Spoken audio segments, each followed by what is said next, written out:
Hi, I'm Christopher Stewart. Okay, UK. Hi, I'm Shane Briant.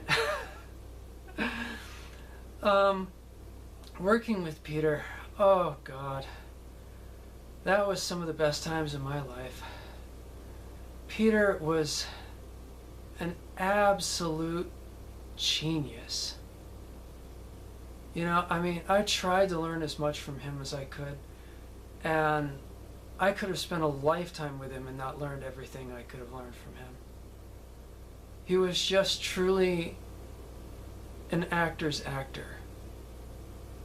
There's a lot of things about Peter that a lot of people don't know.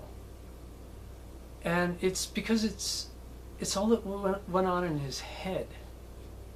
And, he was just that intelligent. He was that smart. He was that above everything, which just made him absolutely a joy.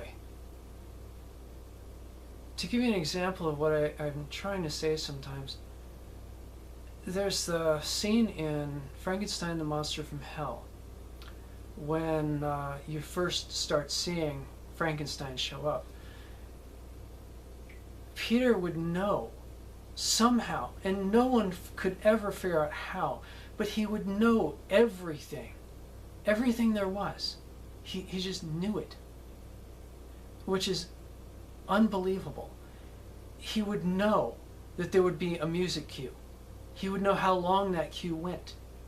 He would know that there was going to be a close-up. That there was going to be a distance shot. He would know that the whole 9 yards of it. Things which they don't even figure out until they're in the editing room. He knew in his head. He had already played the scene out in his head from the angle of the cameras, from the soundboard. He knew it all. He knew the whole damn thing. And he could time it perfectly so that he knew exactly that the music would take this long, the wide angle would be this long, the close-up this long. I move my eyes at this point by changing glance to break the close-up. I've never seen any actor other than him and maybe a handful of others like Boris Karloff, Christopher Lee, and Basil Rathbone that could actually break a close-up with a glance. I mean, that's just incredible. And to see him do it and to work beside him when he was doing that, oh my God, some of that was just amazing. And I don't know how he did it, but he was just incredible. I mean, the energy he had, the knowledge he had, and of course he and I are kindred spirits in a lot of ways. We know a lot of things about theater, and on top of which we like to play in the world, and that's exactly what Peter used to do. Every time he stepped on that camera, he would play with everything. Literally. The entire set was his playground. And, you could tell him something like, Holmes is supposed to be this, that, and the other thing, and he would just bounce off the walls with it. I mean, he even took Terrence's direction and went over that, which sometimes is very hard to do because Terrence was extremely good at working with actors and teaching them what little tiny things that they might actually miss.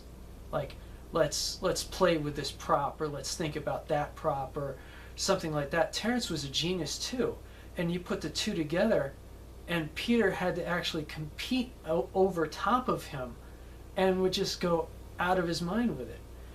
And to see it happen sometimes was just, wow. It really was. You could just sit there and watch him go and just, oh my God, he can really do that. Sometimes it's a little bit scary too. You've seen a 60-year-old man doing a backflip. It's like, whoa, wait a minute. But hopefully I will be that way too. And, that's something that's just a marvel.